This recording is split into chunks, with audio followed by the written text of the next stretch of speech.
un sábado, pero la verdad es que el poder de convocatoria, tanto la semana pasada como esta, para nosotros ha sido bastante importante y aceptable. Por lo tanto, muy agradecido de vuestra presencia aquí.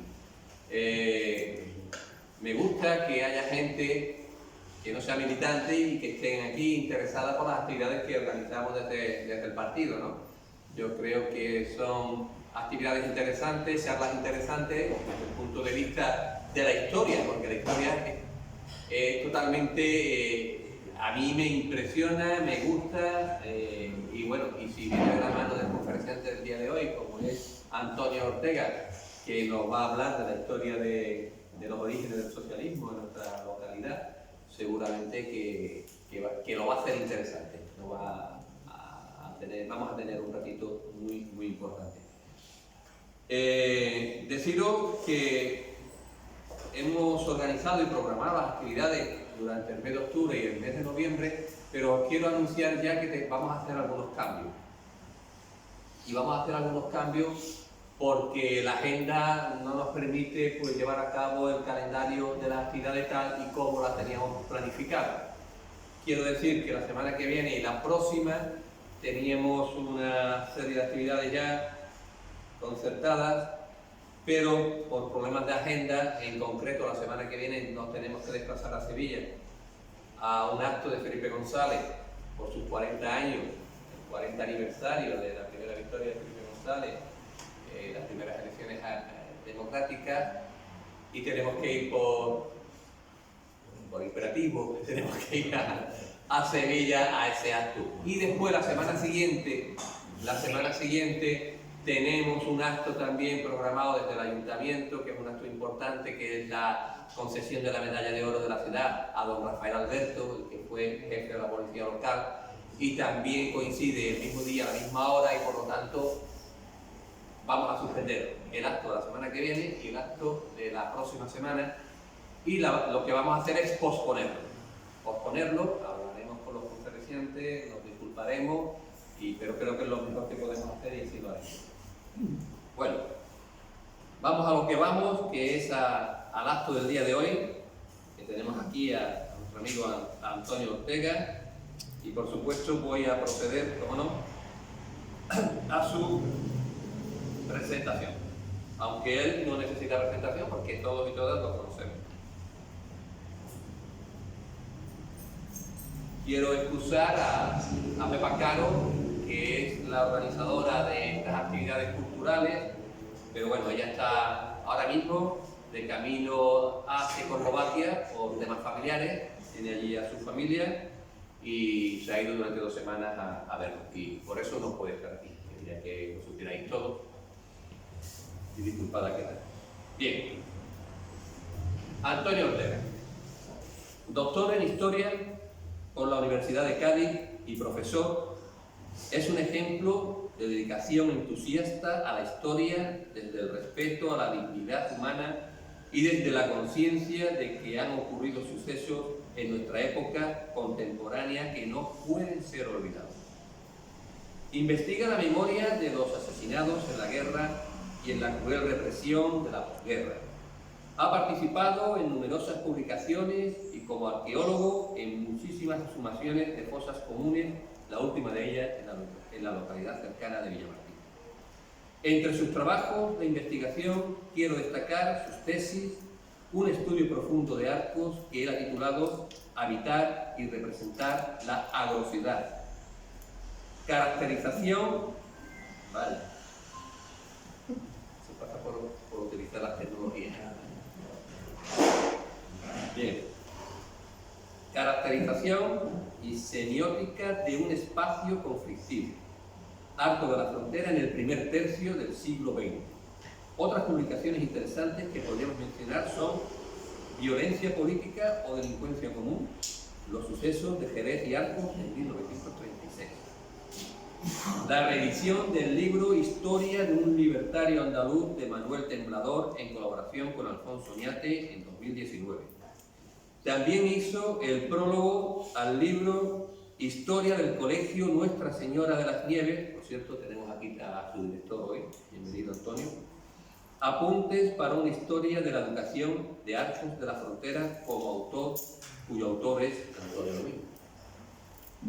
Entre sus conferencias destacamos las políticas educativas en Arcos de la Frontera durante la Segunda República, de la creación de escuelas al Museo Circulantes de las Misiones Pedagógicas, la Revolución de 1868 en la Sierra de Cádiz, en Arcos de la Frontera. Conoce muy bien el tema porque en 2019 publicó un libro de profunda investigación sobre el tema titulado Antonio Galvez y las misiones pedagógicas de la provincia de Cádiz. Es que se me ha saltado, es que no tenía que haber cogido el móvil, la verdad. Yo creo que va. Bueno, Antonio es una persona muy preparada, es una persona que lo que hace lo hace de corazón, es un entusiasta de la historia de nuestra ciudad. Yo quiero agradecerte delante de todos y de todas el hecho de que estés hoy aquí con nosotros. Estoy completamente convencido de que vamos a tener una conferencia interesantísima y a partir de ahora, Antonio, muchísimas gracias y tuya es la palabra. Bueno, pues nada, muchas gracias Isidoro. Creo que, bueno, gracias también por esa presentación tan profunda. Para mí es un placer estar aquí. Yo la verdad que tenía muchas ganas de hablar de estos temas y más en Arcos, ¿no? Y que sea en la Casa del Pueblo del PSOE que acaba de inaugurarse, pues me parecía también un buen sitio para hablar sobre la historia de lo que sería el movimiento obrero de Arcos y muy concretamente de la ideología socialista. Tenía pensado hablar unos 40 minutos, me pidió Pepa, más o menos, y la verdad no sé si lo voy a cumplir. Ya veremos, he puesto algunas diapositivas, como podéis ver hay una presentación que está proyectada en la tele, iremos pasándola, iremos comentando. El título, pues como veis, sería el que acordamos entre Pepa y yo, los orígenes del socialismo en Arcos. Le añadí una horquilla histórica un poquito por deformación profesional, porque me gusta siempre acotar lo que el tiempo histórico en el que se va a hablar. Y creo que es fácil, ¿no? 1879, la fundación del PSOE, y 1936, porque es la eliminación de lo que sería el PSOE desde el punto de vista legal. Si os parece, me levanto y empezamos. Fran, no sé si la cámara.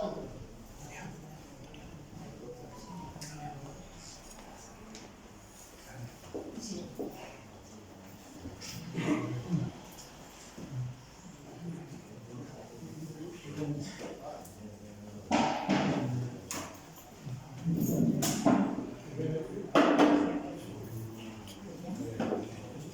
Bueno, pues nada, por supuesto, os decía, gracias al partido, gracias a los que estáis aquí, es un placer y gracias también a Pepa, claro, por contar conmigo e invitarme a que viniera a echar este ratito con vosotros. Me quedé antes hablando sobre el título, los orígenes del socialismo en Arcos, 1879-1936. Y también os decía que tenía ganas porque, no sé, a veces pues, nos olvidamos de dónde vienen los partidos políticos, la historia, la propia memoria y por supuesto en Arcos también era un tema que yo creo que si no el 90 o el 99% de los ciudadanos desconocen con total ignorancia. Y a mí me gustaría empezar definiendo muy someramente, muy rápidamente, porque no se trata de hablar del socialismo científico, ni del socialismo utópico, ni de todas las ramas socialistas, ni de todos los partidos socialistas, porque entonces haría falta aquí como unas 18 conferencias aproximadamente. Yo voy a decir muy rápidamente lo que es el socialismo y vamos a pasar a ver lo que ocurre en Arcos, que es lo que yo creo que nos interesa a todos.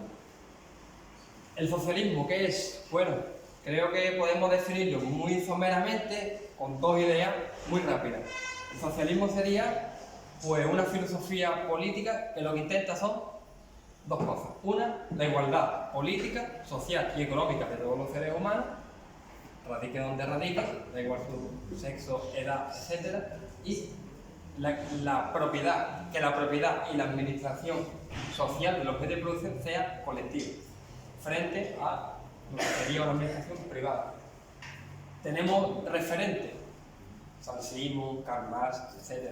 Pero bueno, yo le digo a los niños del instituto que cuando vamos a definir algo hay que definirlo de la siguiente forma: qué, cómo, dónde, quién, cuándo, ¿no? Pues entonces no nos enteramos de nada. Ya más o menos hemos dicho que ¿dónde nace el socialismo? Bueno, se puede decir a grandes rasgos en la Europa occidental, a muy grandes rasgos. ¿Cuándo? Aproximadamente en el siglo XIX. ¿De cuándo a cuándo va el siglo XIX? Desde 1801, 1900. ¿Y por qué nace el socialismo? ¿En qué contexto? En el siglo XIX se produce una revolución, entre otras muchas, pero hay una que es muy importante, que es la revolución industrial, que transforma hasta ese momento lo que era la sociedad y lo que era el mundo hasta entonces conocido. Es la aplicación de la tecnología, de la ilustración, de los conocimientos, del saber, se aplica en este caso a la producción. Y eso cambia todo el mundo. Hay una revolución de los transportes, hay una revolución alimentaria, crece la población y hay un éxodo rural. ¿Eso qué significa? Porque la gente se va a vivir desde el mundo rural, desde el campo a la ciudad. ¿Y qué ocurre? Comienzan a crecer las ciudades. ¿Y se van a vivir a dónde? Cerca de las fábricas, que es donde estaba el trabajo. Y es en esas malas condiciones de vida en las que tiene la mayor parte de la gente donde nace el movimiento obrero, en las grandes ciudades. Las grandes ciudades de Europa, las inglesas, las que tienen las francesas. ¿Cómo estaríamos en España?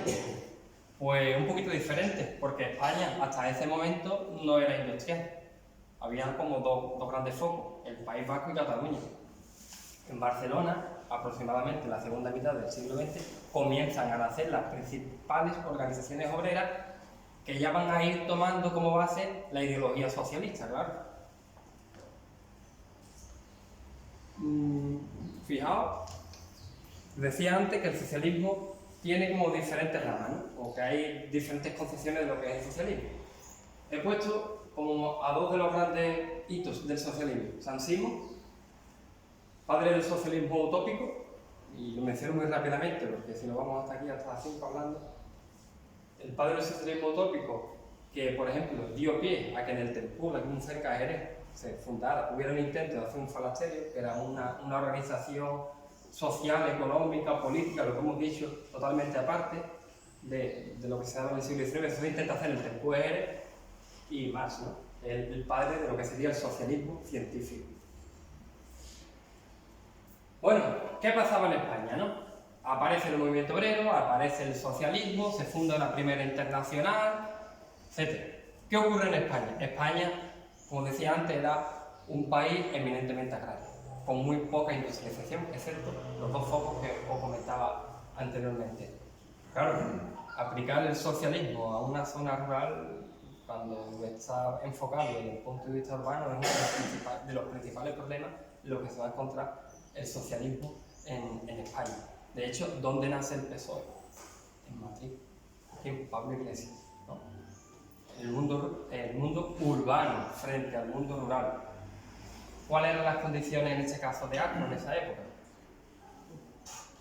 Pues Arco en la segunda mitad del siglo XX destaca por ser lo que se conoce o llamamos como una agrociudad. Es decir, es una población que basa toda su vida en la agricultura y que todo se mueve en función de la agricultura, pero hasta la política, hasta la economía y la sociedad, todo. Y claro, en un lugar donde lo importante es la agricultura, que la agricultura va a condicionar las relaciones sociales, va a condicionar quién es el gobernante, va a condicionar quién es el que tiene dinero y quién no, y por lo tanto la escala social. ¿Qué es lo importante ahí? ¿Quién tiene la tierra, la propiedad de la tierra? ¿Y quién tenía la propiedad de la tierra en Arco? Pues un 60% era el latifundio, grandes extensiones de tierra. ¿Y quién eran los propietarios de ese latifundio? Algunos burgueses, muchos de ellos absentistas, ni vivían en Arco ni cultivaban las tierras. Frente a eso que había, pues una gran mayoría de la población que era jornalera.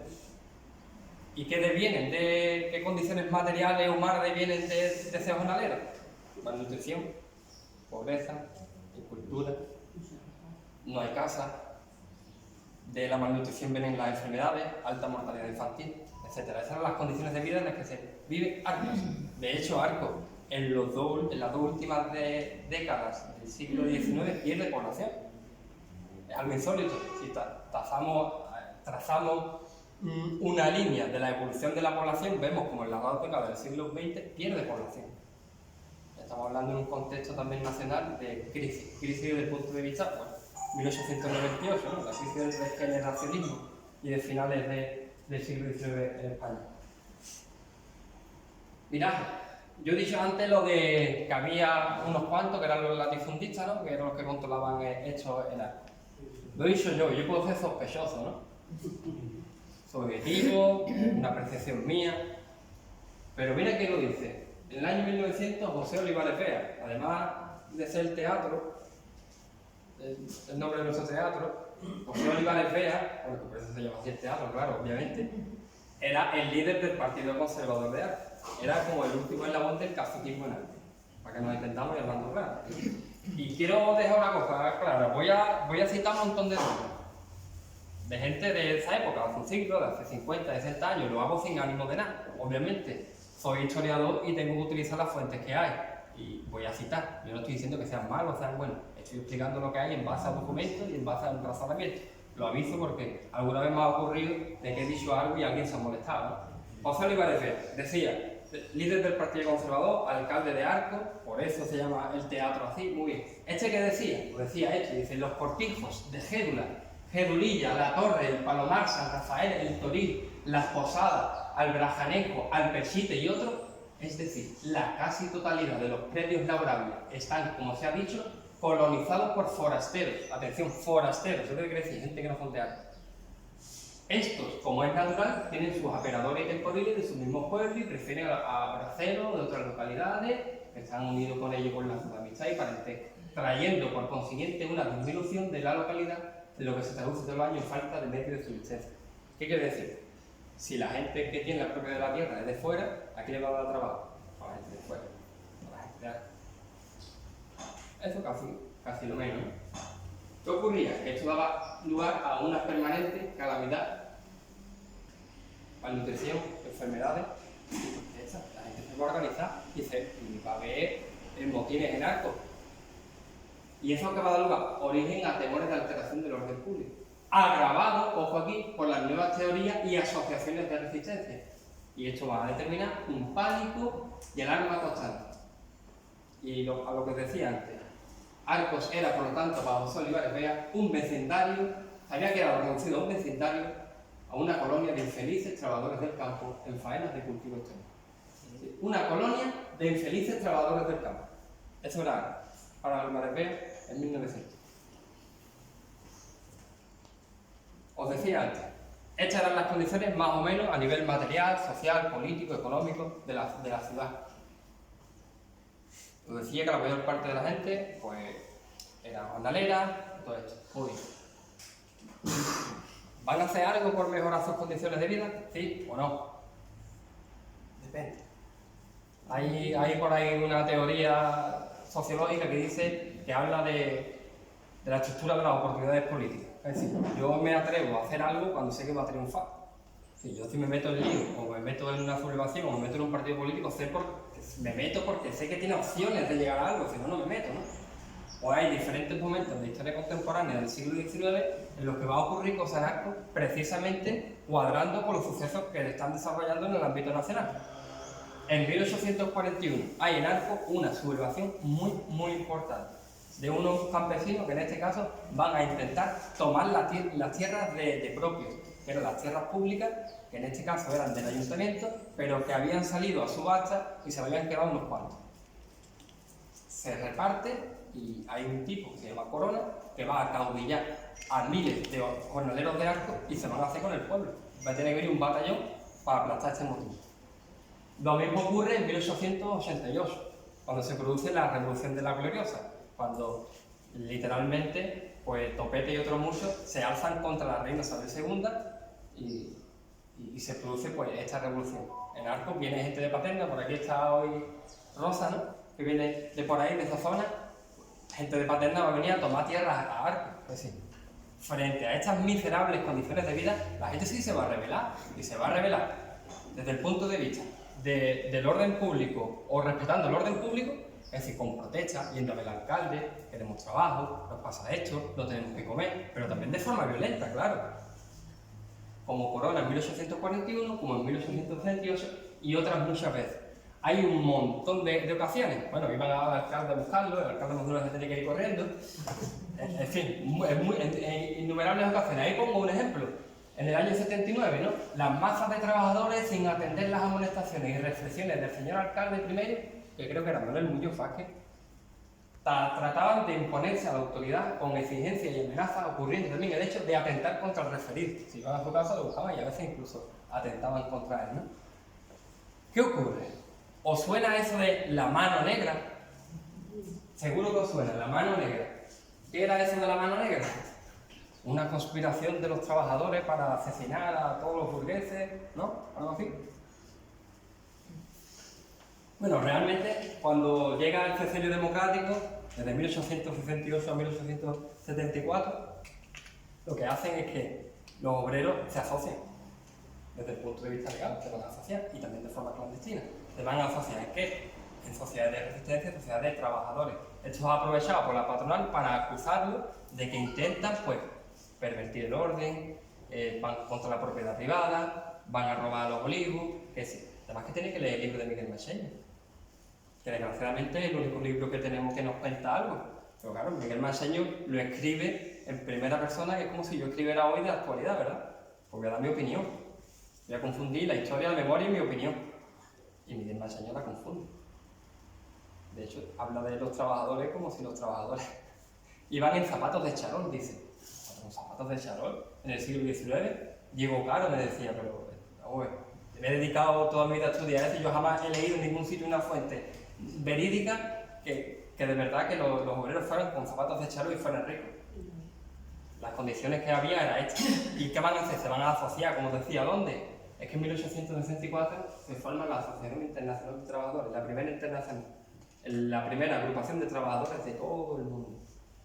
Y van a nacer ahí una serie de ideologías. El anarquismo, fundamentalmente, y el socialismo.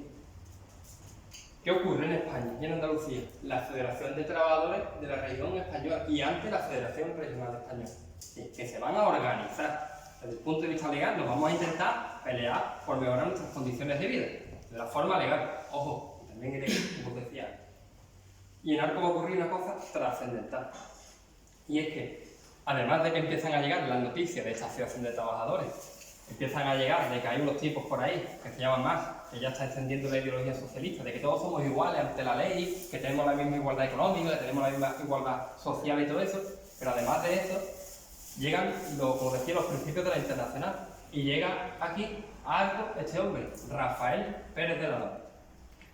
La historia de Rafael Pérez del Álamo es muy importante en la historia de Andalucía, porque a principios de la segunda mitad del siglo XIX se subleva en Loja frente al caciquismo de Narváez, el gobierno presidente en este caso que gobernaba junto con la reina Isabel II, y logra acaudillar a miles de obreros.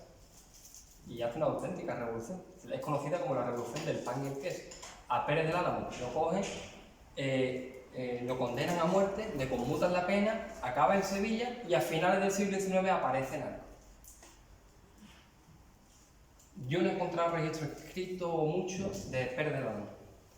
Manuel Pérez Regordán, en su libro, dice lo siguiente: ayudó a los obreros, los organizó, construyó casa farta para los obreros, se carteaba con Pablo Iglesias, el fundador del PSOE.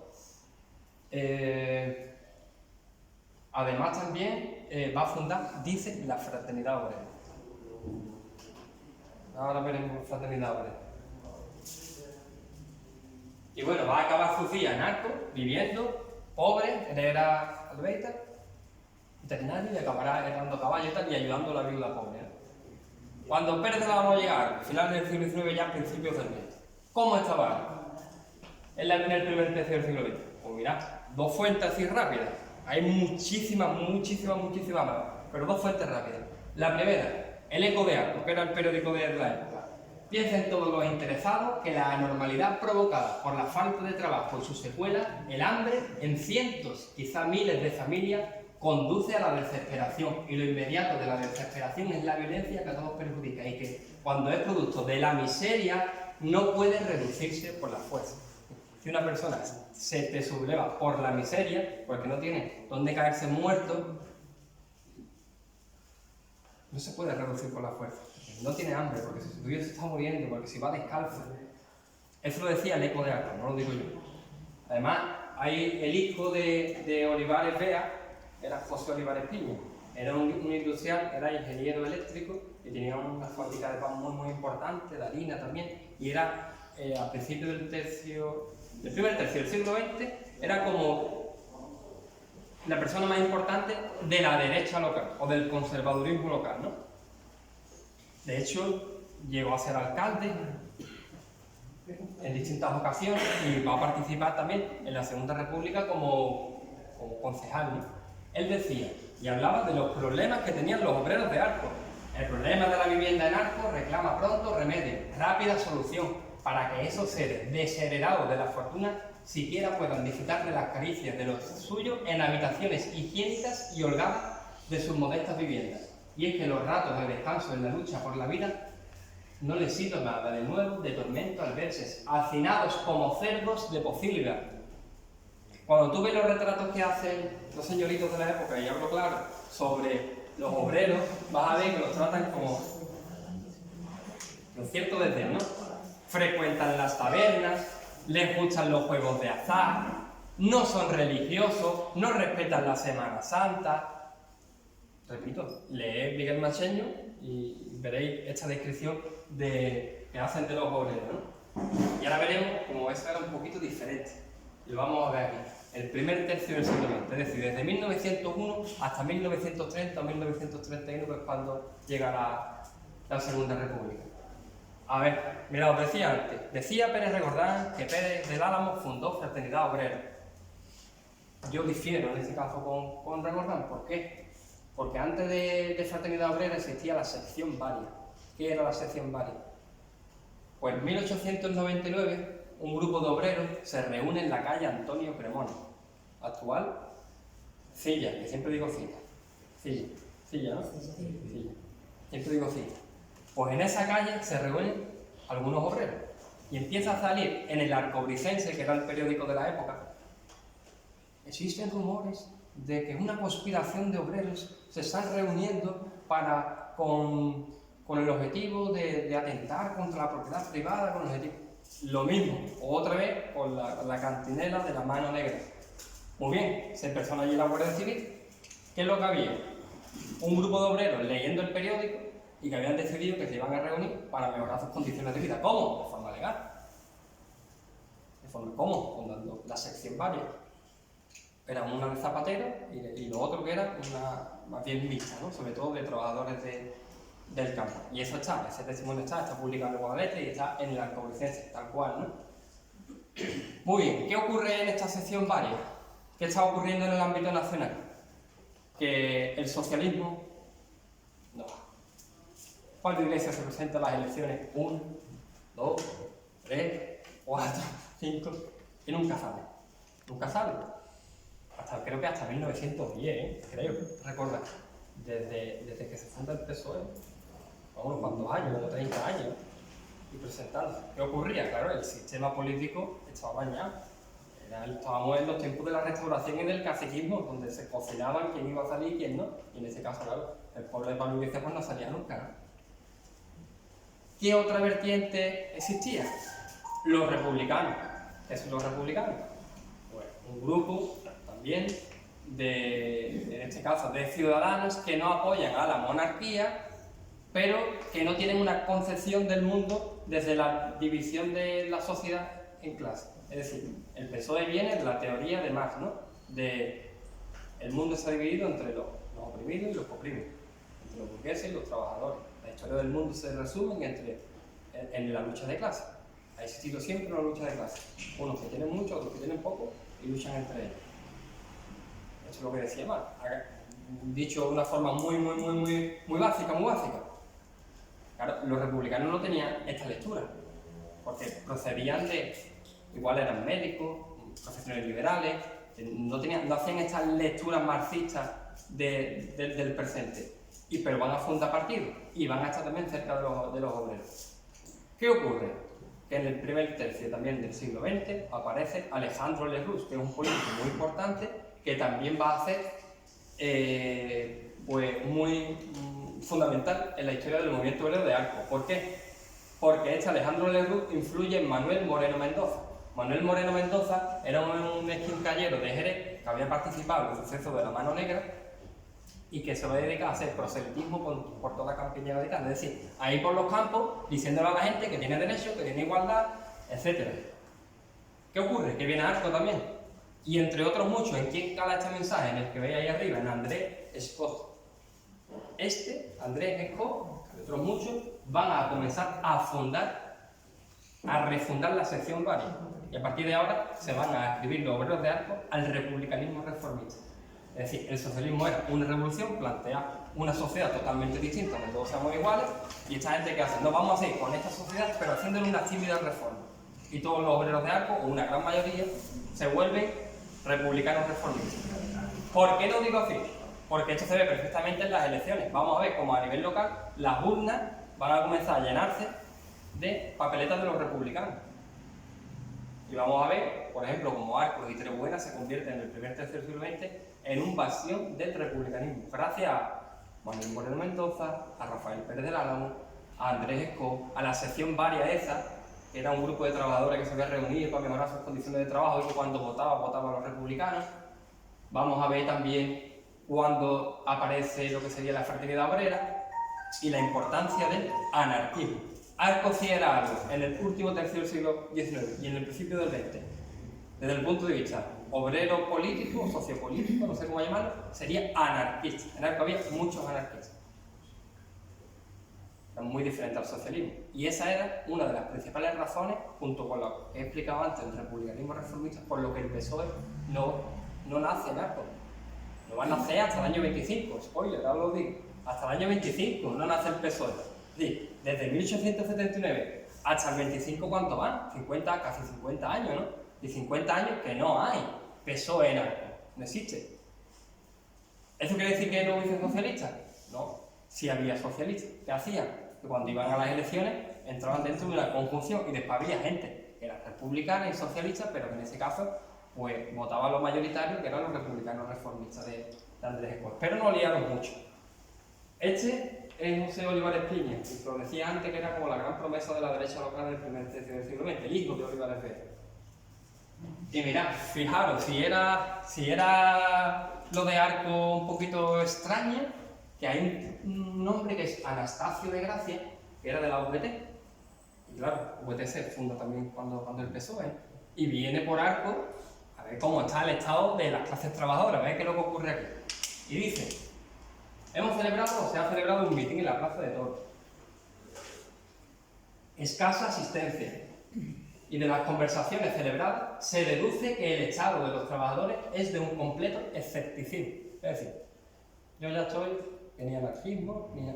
Bueno, sí, especialmente la influencia del anarquismo. Yo no creo en política, antipoliticista. Son todos iguales, ¿no? Pues conocido las oscilaciones de los políticos republicanos, claro, esta gente habían confiado en los políticos republicanos. ¿Qué hicieron los republicanos? Empezaron a aliarse con los caciques.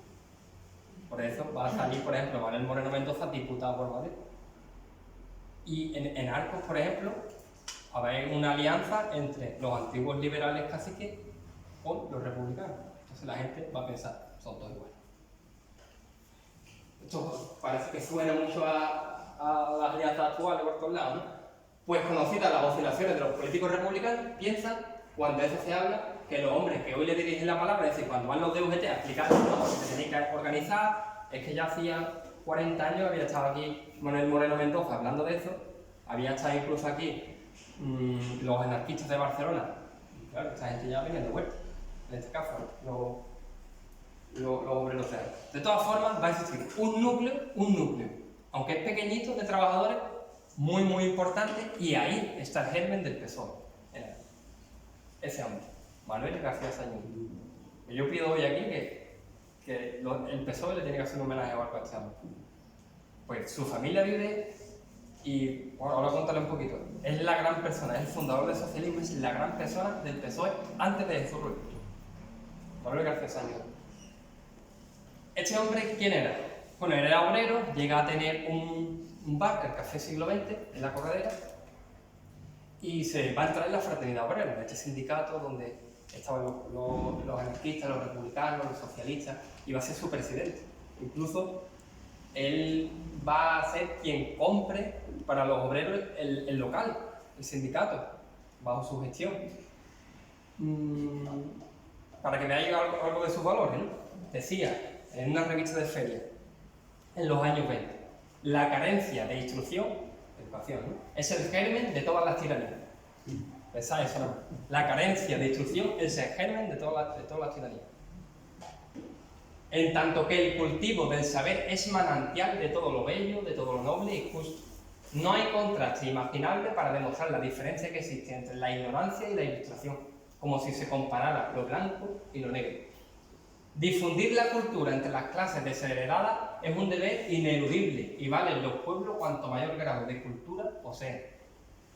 Y aquí ya creo que con esto prácticamente esta frase es lapidaria. Un pueblo de ignorantes es un pueblo esclavo, y donde predomina la esclavitud impera la tiranía. Esto lo escribió en una revista de feria, creo que era la de 1920. Y Manuel García Sañudo, ahora veremos, por ejemplo, va a ser quien organice las celebraciones cuando se inaugura el puente de hierro. Después hay un tema de caciquil y lo desplazamos un poquito, pero él va a ser el que organice eso. Es una persona muy querida en Arcos, según cuenta, y claro, ya veremos cómo acaba, ¿no? Yo creo que os lo imagináis. ¿Cuándo se funda la primera organización? Aquí nos vamos a meter ya en el contexto. En 1925, la primera organización social. Esto se ría un poquito. Por lo menos que, si tenéis un poquito de nociones, más o menos, las etapas históricas, se ría. Porque, ¿quién estaba en España en 1925? Miguel Primo de Rivera, el 13 de septiembre de 1923, había dado un golpe de Estado con la connivencia del rey y había implantado una dictadura hasta enero de 1930. ¿Y este va a permitir que se funde el PSOE? Sí. ¿Por qué? Os decía antes que el PSOE y sobre todo UGT planteaban otro modelo de organización de la sociedad. Y cuando Primo de Rivera da el golpe, pues ellos hicieron la siguiente lectura. Yo no quiero ni el caciquismo ni la dictadura. Así que lo mismo me da uno que otro. Igual puedo participar de uno que de otro. Y el PSOE, y muy concretamente UGT, va a participar de la dictadura de Primo de Rivera, que la conocen como la dicta blanda. ¿Por qué? Porque va a entrar en los comités paritarios. Es decir, si yo puedo ir haciendo una serie de conquistas e ir preparando la conciencia de la gente para el día que llegue la revolución, lo voy a hacer. Y de hecho, eso van a hacer. Una persona muy importante que es Francisco Largo Caballero. Y en Arco, ¿eso quién lo hace? Manuel García Sañudo. Y más gente. ¿Quién es? Pues este hombre, Juan Galván Moreno. ¿Quién era Juan Galván Moreno? Un antiguo republicano, de los republicanos reformistas, que había sido concejal y todo, pero llegó un momento que dijo, bueno, si los republicanos salían con los caciques, pues entonces yo me hago socialista, ¿no? Yo soy contra los caciques.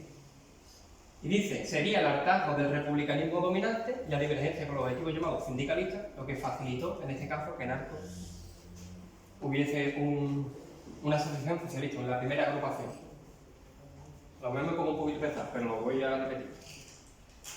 Claro, en este momento, cuando ven los trabajadores, los republicanos, los caciques, es casi lo mismo, bueno, no era lo mismo, pero los republicanos habían picado el celo de los caciques, en este caso el conde de Romanones, de Ramón de Carranza y de toda esta gente, ¿qué hacen? Pues nos convertimos al PSOE. Y aquí existe una persona muy importante, Antonio Roma Rubio. Era un catedrático de latín de Jerez que también venía a Arcos muchísimo. Escribía en el periódico, daba conferencias, charlas, mítines, y este era del PSOE. Y este va a influir muchísimo en esta gente. Igual que os decía antes Manuel Moreno Mendoza, el republicano que venía a Arcos a hablar con Andrés Esco, pues este es lo mismo. Antonio Roma Rubio. Y otro nombre, Ricardo Carrera de Silla. No sé si le toca algo a los Carreras. Aquí, pero mira, igual os toca algo y había ahí un... De hecho era el presidente del primer PSOE, el primer presidente Ricardo Carrera. Bueno, os decía, colaboración de UGT y del PSOE con la dictadura. Hasta cierto punto, en el año 27, se acabó, se clausura la agrupación. No hay más noticias, no sé por qué. ¿Se cerró Fraternidad Obrera, por ejemplo, durante la dictadura de Primo de Rivera? No, pero decayó su actividad, claro. Si tú permites que exista una organización obrera, pero no tienes derecho de expresión, no tienes capacidad de negociación con el patronal, ¿para qué quieres una organización obrera? Si no puedes negociar con la patronal, ni puedes exigir nada, ni te puedes sentar, pues carece de sentido. Pues ahí se acaba, digamos, podemos decir, la idea socialista desde el punto de vista legal. Yo supongo que, claro, en la ilegalidad, en la clandestinidad, pues seguiría. Muy bien, os decía, Manuel García Zañudo súper importante. A tanto llegó la fama de Manuel García Zañudo, con su gestión de la Fraternidad Obrera, y este era el que se sentaba con los patronos a decirle, no, una peseta nos vaya a pagar 3. No, pues ponemos huelga. A tanto ha llegado la fama de Manuel García Zañudo que llega a ser edil. Y que en la dictadura de Primo de Rivera lo nombran. No que lo votan, él se vota, te nombran. Un representante de los obreros, Manuel García Zañudo. Y llegó incluso a presidir el ayuntamiento, fue alcalde accidental y hizo muchas cosas, una farmacia, una casa de socorro, la gente le tenía en alta estima. La gente más conservadora y de más postín, que normalmente había estado controlando el pueblo, ¿qué decían de él? Pues claro, este es un obrero, ya lo van mal ver. Eso lo pude ver en el Guadalete, en el periódico de Jerez, que Joaquín Vázquez pues, escribía, ¿no? Que la gente, digamos, de las clases más acomodadas, pues no lo había que hacía Zañudo, ¿sabes? Pues les caía bien. Y el que decía en esta época, para que veáis los valores, otra vez, como he dicho antes, que he hablado del germen de la ciudadanía, está en la gente analfabeta, lo que viene a decir. Dice, de política, difícil tema que se presta a muchos comentarios. Es decir, sabemos que estamos en una dictadura, ¿no? Que estamos participando de ella, ¿vale? Pero según mi parecer, todo lo que ha pasado en este pueblo y de lo que no vamos a hablar ahora es debido al sistema que ha imperado durante el anterior régimen. Pues las personas que hay son buenas y de bastante valor. Sigue, yo por lo menos no tengo animosidad alguna, considerando como amigo cualquier paisano que estuviese mezclado en anterior política y como enemigo al que con insidia o calumnia protestase de mi recto proceder o en contra del actual régimen del que paulatinamente obtenemos todos en general mayores beneficios. Es decir, que en cierto modo está ensalzando la dictadura de Primo de Rivera frente a lo que sería el caciquismo. Este es Antonio Roma, que os decía, muy bien, por eso os preguntaba. La dictadura de Primo de Rivera, una larga noche.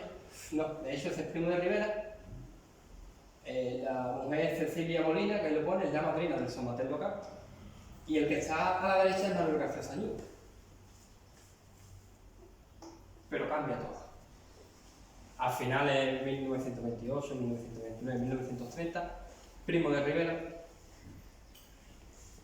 va a caer. ¿Por qué va a caer? Muchas cosas. Sería largo cita. Ya no tiene el apoyo de los terratenientes ni de la burguesía catalana, los militares le están retirando su apoyo, los estudiantes se han rebelado contra él, el rey ni siquiera ya lo apoya y se va, ¿no? Muy bien. Se convocan elecciones y se vuelve a reactivar otra vez los partidos políticos. Se hace propaganda, etcétera, proselitismo, y hay unas elecciones, el 12 de abril de 1931. ¿Cuál es el resultado? Que las grandes ciudades ganan una candidatura, que es la republicano-socialista. Los republicanos viejos o antiguos, republicanos nuevos que van a venir ahora, y los socialistas van a ir juntos, en coalición, y van a ganar muchas ciudades. Durante toda la campaña se había enfocado las elecciones como un plebiscito. ¿Eso qué quiere decir? Que la gente tenía que elegir entre monarquía y república. Dado ese resultado, el rey se va de España y se declara la Segunda República Española. Antes había habido intentos de insurrección armada por parte de los republicanos y otras muchas cosas que sería largo contar, porque entonces nos vamos hasta aquí hasta mañana y yo creo que me estoy pasando ya un poco. Bueno, ¿qué ocurre en Arco? En Arco lo que ocurre es que hay 21 concejales y si no me equivoco es difícil saberlo. Es difícil saberlo porque no hay datos. Datos en relación a de qué partido era cada concejal. Son datos que yo cojo pero de más atrás, del año 32, no del año 31. Cuando ya gente que antes era cacique se ha pasado al republicanismo. Entonces es complicado saberlo, pero a grandes rasgos los republicanos socialistas sacan 10 concejales y los liberales, los conservadores y otros partidos tradicionales del conservadurismo y monárquicos sacan 11. ¿Cuál es el resultado para los socialistas? Es lo que nos interesa. Pues Manuel García Sañudo está no lo veo, el cuarto lo ve, 477 votos. El cuarto más votado en algo. Por delante de quién? Alfonso Arroyo Caña, que es un joven procurador que va a tener ahora mucha importancia, que es republicano, pero republicano radical socialista, es decir, un socialismo, pero es como una contradicción, más burgués. José Sánchez y Francisco Vázquez Manzano. ¿Quién era Paco Vázquez? Francisco Vázquez Manzano. Otra figura histórica, muy importante, sobre todo para arriba. Paco Vázquez, pues no lo sé, Pérez Caldós, la calle se llama así por él, y otras muchas más. No me quedo pero Paco Vázquez, de Fraternidad Obrera. Con 15 años se apuntó a Fraternidad Obrera, fue secretario, fue presidente y acabó siendo concejal también. Y Manuel García Sañudo, ¿no? Están ahí como retratados por los 4 o 5 más importantes, junto con Andrés Escol, Leante, Juan Camacho. Es decir, ¿más concejales los monárquicos? Sí, pero ¿quién saca más votos? En el cómputo total, los republicanos. Ahora vamos a ver porque eso es interesante, ¿no? Y aquí llega probablemente una de las palabras más bellas, más bonitas, uno de los textos más bonitos de Manuel García Sañudo, otra vez. Dice Manuel García Sañudo: el triunfo de la República debe ser primeramente a la clase obrera, a la decisión de los jóvenes estudiantes y a todos aquellos que han dado su libertad y hasta su sangre por la idea. Entre ellos nos han legado un tesoro que tenemos el deber de conservar, laborando con honradez y buena conducta, pues no debe olvidarse que hay enemigos acechando por si delinquimos. Y digo si lo hago, ahora lo veremos. Ha llegado la hora del triunfo de la democracia, mas debe tenerse muy presente que ella no es venganza ni odio, sino fraternidad y amor, que el proceder de todos así lo demuestra. Esto lo dice el día 15 de abril de 1931, cuando se constituye el Ayuntamiento Republicano. Y la gente se reúne en la plaza del Cabildo, supongo la gente de la Fraternidad Obrera y la gente que era más de inspiración republicana socialista, y hacen una manifestación que autoriza. Paco Vázquez, el hombre que decía antes que era del barrio bajo, que era tan importante también en Arco, levanta la mano en pleno y dice: yo tengo que pedir el primer favor para la clase obrera, en la que nos ha llevado hasta aquí, que se le autorice una manifestación pacífica festiva. Pacífica festiva. Y hay una manifestación, probablemente esta. Esto es una foto de Pereira, y dice que es del año 31, yo no sé si es el 1 de mayo, yo creo que puede ser más el 1 de mayo que el 15 de abril del año 31, pero bueno, ¿qué más da, no? Está tomada desde lo que sería el Calle Azul hoy, hacia la zona de la corredera. Y yo la pongo en todos lados, porque esto lo dice todo.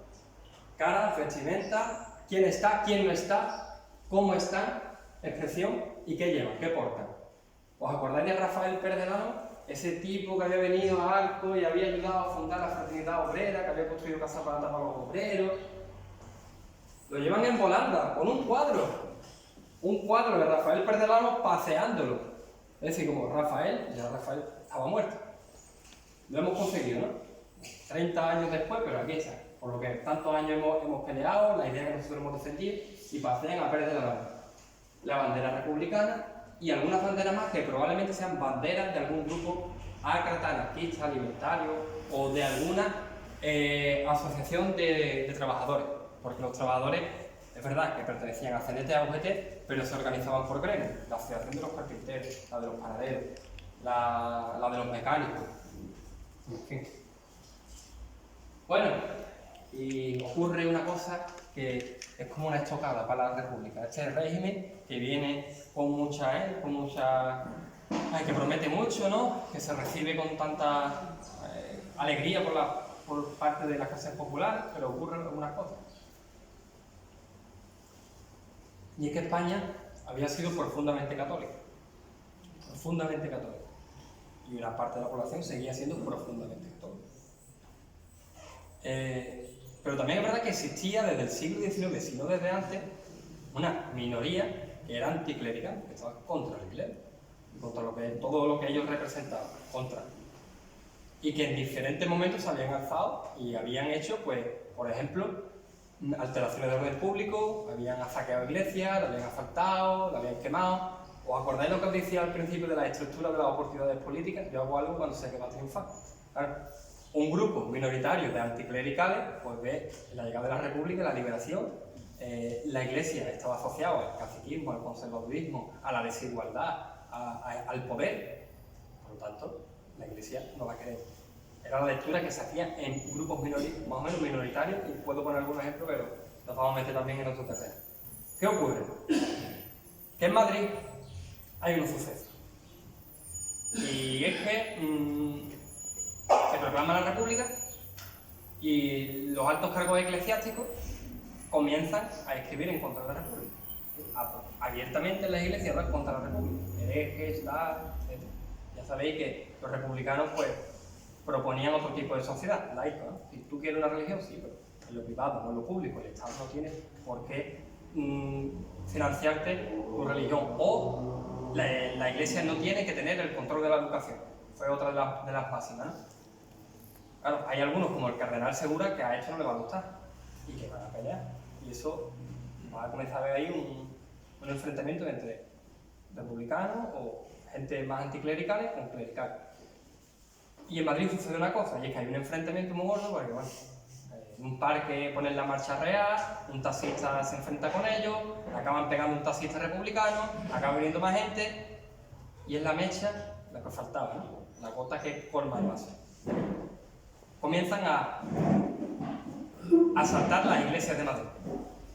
Y esto se traslada a un montón de ciudades de España, pero un montón. Todo el Levante, parte también de Andalucía, en Málaga y en Cádiz también, en Cádiz capital. La de, por ejemplo, la Plaza Mina, por detrás creo que era, en Jerez, en Arco. ¿En Arco dónde? Todo el mundo lo sabe, los salesianos, es esa foto. Van a asaltar la iglesia y la van a quemar. Van a intentar, según cuenta Manuel Pérez de Gordán, asaltar el asilo de la caridad. Se cuenta que son las momitas las que sacan a los mayores que están allí y que eso impide que la quemen. Se intenta quemar también y asaltar y saquear San Juan de las Mercedarias. Las Mercedarias también. Pero algunas monjas, por ejemplo, lo conocían a través de alguna familia de los asaltantes y escondieron las imágenes, etc. Muy bien. ¿Qué se intenta asaltar? Santa María. Se dice, cuenta recordar, que incluso tenían preparadas las armas un grupo de religiosos, de gente religiosa de Arco, por si venían los asaltantes, pues ya su tiro y... en fin. ¿Por qué no llegamos? Se queman los salesianos, lo normal es que se hubiese quemado todo, ¿no? Porque si era una turba descontrolada, ni la Guardia Civil ni nadie podía paralizarlo. ¿Por qué? ¿Os acordáis de Andrés Escó? ¿Os acordáis de Paco Vázquez? ¿Os acordáis de Manuel García Sayudo? Ellos son los que impiden que narcos se queme en la iglesia de Santa María. Y eso lo cuenta Pérez Regordán en su libro, el de las calles. Está sacado de algunos testimonios orales que el hombre fue recogiendo, etc. Y cómo toda la comunidad eclesiástica de Arco le echó la culpa de esto aquí a los republicanos, a Andrés Escó, a Paco Vázquez y a García Sayudo. Por eso, Pérez Regordán lo escribe en su libro y dice, no, esto es así, dice, por esto. En resumen, ¿quién evitó que se quemara la iglesia de Santa María? Manuel García Sayudo. ¿Qué ocurre? Más cosas. La República llega, esperanza, ilusión, van pasando el tiempo, pero la gente se sigue muriendo de hambre. Y la gente protesta, y la gente se revela, obviamente. Y van a suceder la semana trágica de la República, que es una semana en la que hay diferentes enfrentamientos e incidentes en diferentes pueblos de España. Uno muy importante fue en Castilblanco, donde hay una manifestación de los obreros pidiendo paz pacífica, llega la Guardia Civil, se enfrentan y acaban linchando a 4 o 5 guardias civiles y algunos creo que hasta que mueren. ¿Qué se hace? Que en todos los pueblos, en todas las localidades, pues la Guardia Civil va a honrar a sus caídos, ¿no? La iglesia de Santa María, la Guardia Civil de Arco, vestido de uniforme y tal, honrando a los guardias civiles caídos en Castilblanco. ¿Cuál es la lectura que hacían los socialistas de Arco de esto? La siguiente, lo decía Manuel García Sayudo otra vez. El obrero socialista, donde quiera que esté, debe dar la nota de capacidad, honradez, seriedad y actividad, incluso en la familia, en donde es el padre y el jefe, y ver en todo trabajador un hermano, cualquiera que sea su ideario. Sí, respeto, democracia, idea, vamos. Eso lo dice cuando probablemente incluso tenía motivos para rebelarse, ¿no? No lo he dicho, pero el PSOE estaba en el gobierno de la nación. tenía algunos ministerios, Fernando de los Ríos, estaban de Prieto, algunos más, va a ocupar sobre todo el Ministerio de Trabajo, con la Caballero, pero en fin. Bueno, yo me voy a dedicar más a temas locales, ¿no? Porque si no, no vamos a parar. Hay unas elecciones el 14 de abril de 1931, que son las que trae la República. Vale. Hay un gobierno provisional que asume el gobierno, ¿no? Yo asumo este vacío de poder que ha dejado el rey. ¿Esta gente qué hace? Vamos a convocar elecciones, ¿no? Y le vamos a hacer una dictadura, ¿no? Se convocan elecciones de abril a junio, el 28 de junio. Uy, ¿qué ocurre en el? Que empiezan a organizar. ¿Qué se organiza? Ahora sí, la Casa del Pueblo del PSOE. Ahora sí, de verdad. Y el primer meeting que se da en esas elecciones, ¿dónde va a ser? En la sede del PSOE. Que no es esta foto. Esta creo que es la sede de la Izquierda Republicana Radical Socialista. Pero bueno, debía ser algo parecido, ¿no? ¿Cómo fue ese meeting, esa inauguración de la sede? Dicen las crónicas, un éxito grandioso. Hubo mucha gente, pues estaba concurrido, el ambiente era eufórico. Y Antonio Roma, ¿os acordáis? El catedrático de latín que venía de Jerez, que había ayudado a expandir la idea del socialista, pues habló y decía que había que consolidar la república. Claro, había pasado esto del tema anticlerical y todas las alteraciones del público, pues nuestro deber es consolidar la república. Ya más tarde iremos hacia el socialismo, hacia la igualdad absoluta, ¿no? Vienen políticos, diputados, gente de otros pueblos, etc. Y esto es importante. ¿Dónde estaba la sede? Por su domicilio social, al menos, era en la calle Boliche, en el número 15. No lo he mirado, pero está Boliche, está detrás de Boliche y paseo de Boliche. Habría que ver los libros de Pérez Regoldán, a ver si ha cambiado la denominación o no, y más o menos se puede saber el lugar exacto donde estuvo pues, esta primera sede del año 31. El local, obviamente, era alquilado y van a cambiar a la calle Castelar, al número 11. La calle Castelar es la actual Corredera. Es que antes estaba dividida en dos. Desde el Barranco Familia hacia arriba creo que era Castelar y desde el Barranco Familia hacia abajo era Sagar. Y después va a ser General Franco y tiempo de ya. Bueno, ¿quiénes eran los militantes? Pues ahí lo que yo he logrado es reconstruir un esqueleto, algo, pero por lo menos hay algo, ¿no? Hay algunos nombres. ¿Cuántos afiliados tenía? 106. ¿Era el partido mayoritario? No. El mayoritario, el que la gente apoyaba en Arco, era el de Alfonso Royal, el Partido Republicano Radical Socialista, era el que más apoyaba. El Partido Radical de los viejos republicanos y también estaba el PSOE, que en el 31 consiguió 2 concejales de 21. Bueno, participaban activamente de verdad en las asambleas y solo en función de los documentos del año 32 y del año 33, entre unos 20 y 40 afiliados. Bueno, esto más, ¿no? 20 o 40 afiliados en el año 31, es verdad que es una época de efervescencia política, pero sí. Y se pagaba una cuota de una peseta, un peseta mensual. Algunos nombres importantes, Gabriel Rosado, Juan Manuel García Sañudo y Andrés Barbadilla Merino. Súper importante, el presidente también del PSOE. Y después hay gente como, por ejemplo, Frasquito del Valle Nuño. Ya lo veremos, Juan Antonio López Manzano, Rafael Rifáquez, Juan Manuel Fernández, que llegará a ser concejal, en fin. Paro porque sería un poquito largo, ¿no? Citar nombres. ¿Qué se trataba? ¿De qué hablaban esta gente en las asambleas? ¿De qué hablaban? Pues mirad, la República prontamente se vio como atacada por dos partes. Por la gente que no quería la República, pero también por la gente de la izquierda que tampoco la querían porque decían que era demasiado burguesa. Principalmente por el anarquismo, incluso a veces veremos por el propio socialismo. ¿Qué ocurre? Que saca una ley, la Ley de Defensa de la República. ¿Esto qué quiere decir? Debe controlar. ¿Tienes libertad de expresión? Sí, pero bajo permiso de la autoridad. ¿Vas a hacer reuniones? Sí, pero yo te voy a dar permiso. Y además te voy a mandar a un delegado de la autoridad para que sepa de lo que habláis. En todo momento el alcalde sabe lo que se está hablando en cada asociación, de lo que sea. Y si no es ilegal, y por lo tanto se clausura y se cierra. Pues gracias a eso, a esa falta de libertad, podemos decir que gracias a eso hemos conservado vuestros datos, porque se conservan en el archivo de acta. Claro, el registro, lo que escribe el policía municipal o el funcionario que va a levantar acta, habla fulanito, habla menganito, hablan de esto, habla del otro, asiste este, elige un nuevo presidente. Dice, por eso podemos sacar estos datos, que no por los tendríamos. No es mal que por bien no venga. ¿De qué se hablaba? De reforma agraria. Una de las grandes cuestiones que trajo la Segunda República era, os decía antes, en Arco, mucho más extendido, y la provincia de Cádiz ya, incluso mucho más. Unos datos. En Arco, 87 propietarios tienen el 79% de la riqueza en 1920. Repito, 87 personas controlan el 80% de toda la riqueza. 87 personas. En Arco había una población de 18.000. De 18.000, 80 tienen el 80% de la riqueza.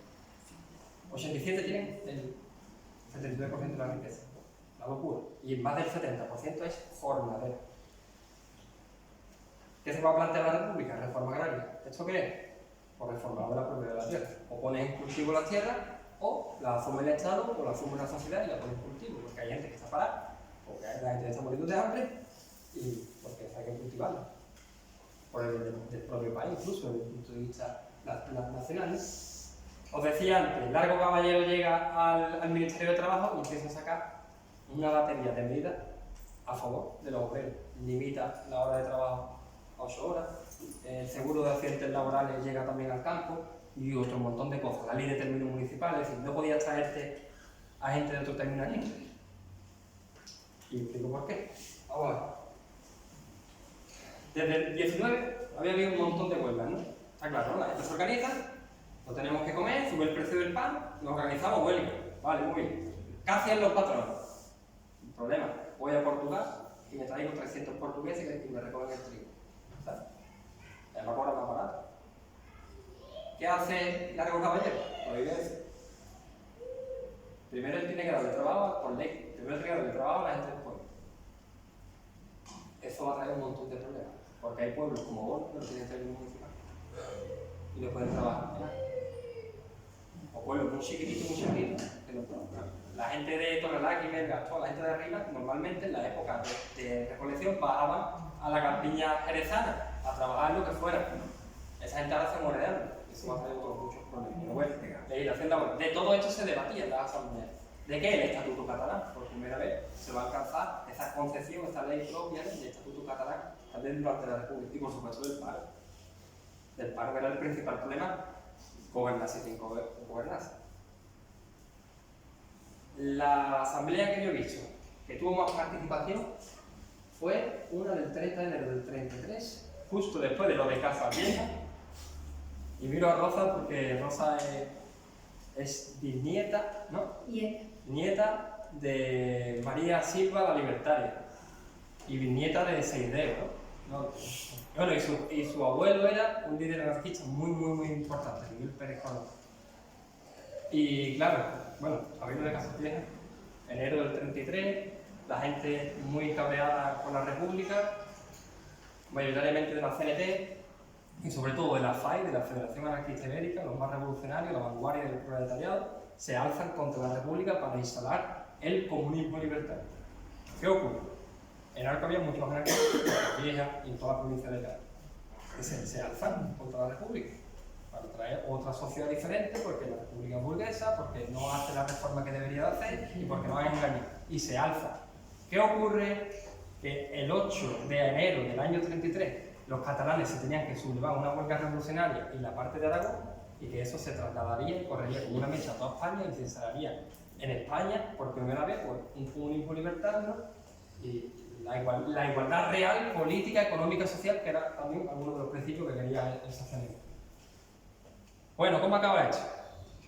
Lo de Cataluña es un fracaso, pero en Andalucía la gente no se entera o está tan ideologizada y está tan en la miseria incluso que se alzan, y en Arco también. Y la gente hace la revolución, literal, o intenta hacer la revolución, mejor dicho. En Arco, 2.000 obreros, se paraliza el pueblo. 2.000 obreros, algunos van por los cortijos cogiendo las armas de caza. Intentan controlar el ayuntamiento, no se puede decir. Hay tiroteos con la Guardia Civil en la calle San Juan, en los cabezuelos. Hay pedradas con la Guardia Civil. Esto cuenta Manuel Temblador en su libro. Él era uno de los que participó, Manuel Temblador. ¿Y qué ocurre? Que en Arco dura esta huelga como casi 2 meses. 2 meses después todavía hay gente que está escondida. Que la represión que ejerce el Estado sobre estos sublevados va a ser muy fuerte. A veces sin el consentimiento político, que es lo que va a ocurrir en Casas Viejas. En Peraló Casas Viejas, que llegan la Guardia de Asalto va a asesinar, va a meterle fuego a la choza del familiar de Rosa y mueren calcinados. Esto es un escándalo. Manuel Azaña, que era de Izquierda Republicana, el presidente de la República, gobernaba contra... Esto fue un escándalo. Se le cayó el gobierno. Esto es lo que hizo, entre otras cosas, que el gobierno republicano socialista cayó. Literal. Claro, después de esto, ¿qué hace la gente? Bueno, la vía ilegal no ha funcionado, ¿no? La vía legal. ¿Cuál es la vía legal? Que poco tiempo después, pues, bueno, vamos a hacer la revolución, pero de forma legal. O al menos vamos a hacer una serie de reformas, pero de forma legal. La reforma agraria. 240 personas en la Asamblea del PSOE pidiendo tierra. La mayor participación de la Asamblea, mirando la intensificación de cultivo, para acoger una serie de cortijos de arco que pertenecían a algunos terratenientes que no estaban cultivados y ponerlo en producción. Y dárselo a una sociedad o a una cooperativa para explotarlo. A tanto llegó la acción militante de los socialistas de la época que llegan a recoger 160 nombres, ¿no? Para tomar tierra, es decir, nombre y apellido. ¿Quién va a tomar tierra? Fulanito, menganito. Y hace una lista con 160 nombres, acción militante, ¿no? Y bueno, ¿cómo se organizaba el PSOE? Pues tenía un montón de comisiones, supongo que como ahora. Las comisiones que hablaban de, os decía, de reforma agraria, ya estaba Sañudo ahí, estaba Barbadilla, estaba Monroy, la gente importante del PSOE de la época, al menos los 4 directivos. Iban a realizar pues gestiones incluso con diputados socialistas. Y además, la agrupación socialista lo que va a hacer es canalizar la demanda de los obreros. ¿Cómo? Hay patronos, en este caso los Martel, por ejemplo, en los portillos estos del Peral, el Cerrado, por ahí, esas tierras no las ponen en producción. ¿Qué hace la República de forma legal, el ayuntamiento? Intentar que la pongan. ¿Que tú no la cultivas? Pues la cultivamos nosotros, por ley. Y eso es una de las denuncias que hacen, en este caso, la Asamblea Socialista. Forzar a Francisco Martel a que se cultive. Aquello no acaba de ver.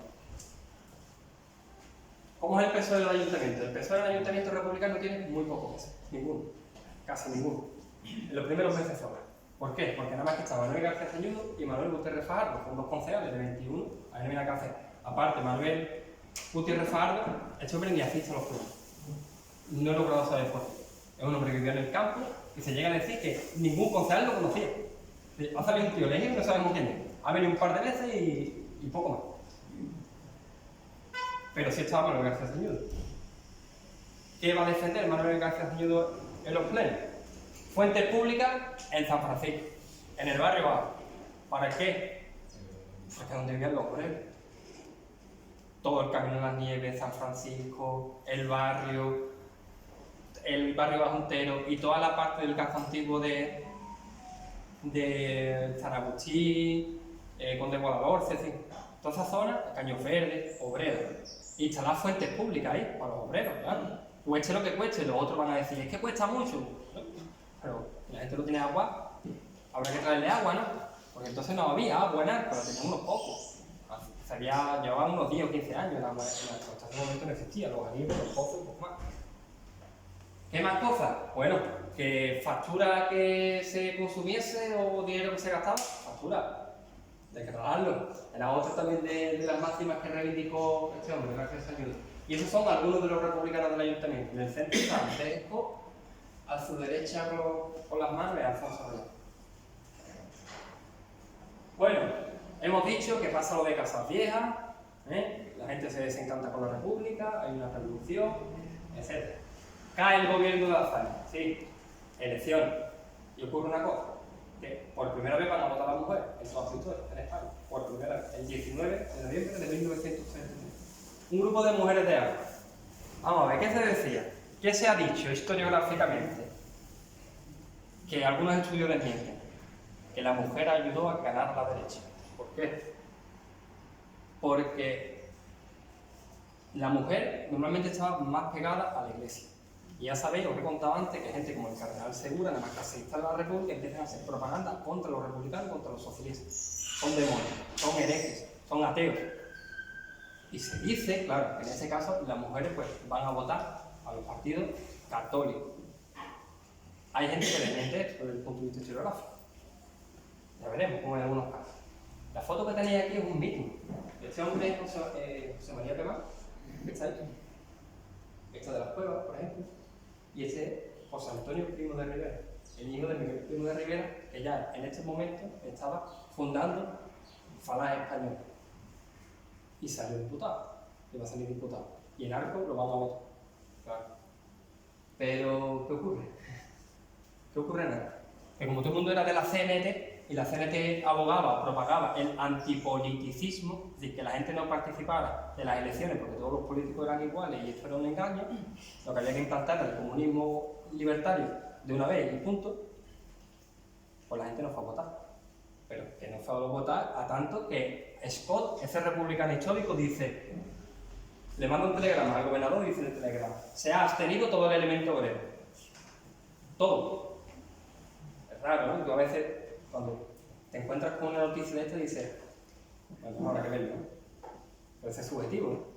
Es para justificarse, ¿no? Que ya los obreros no lo votan a él. Bueno.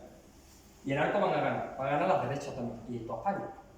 Esta es la lista, por ejemplo, de los interventores de estas elecciones. Los que van con la coalición de izquierda, los que van con la Unión Ciudadana Agraria de frente derecha, y los que van con el Partido Radical, que es como una especie de centro-derecha, más o menos. ¿Quién está en la coalición de izquierda como interventor? Pues Manuel García Zañudo, Morón, Barbadilla, los hombres importantes del socialismo y gente del socialismo más burgués, que son encuentros históricos. Alfonso Arroyal, Joaquín Vázquez el Maestro, o, por ejemplo, Juan Antonio Ferrero, que era el presidente de los carpinteros. Bueno, ¿qué hace UGT, el PSOE, frente a este gobierno conservador? Se balza, revolucionariamente. ¿Por qué? ¿Os suena Adolf Hitler? Dolfus, Benito Mussolini? Esta gente ya estaban gobernando, otro en Italia, o dictatoriando, no sé cómo decirlo. Uno estaba en Italia, otro en Alemania, otro en Austria, etc. Claro, esta gente, de hecho, Pemán, por ejemplo, viene a Arco a dar un meeting a Olivares Fea, y él dice, esto es una Santa Cruzada.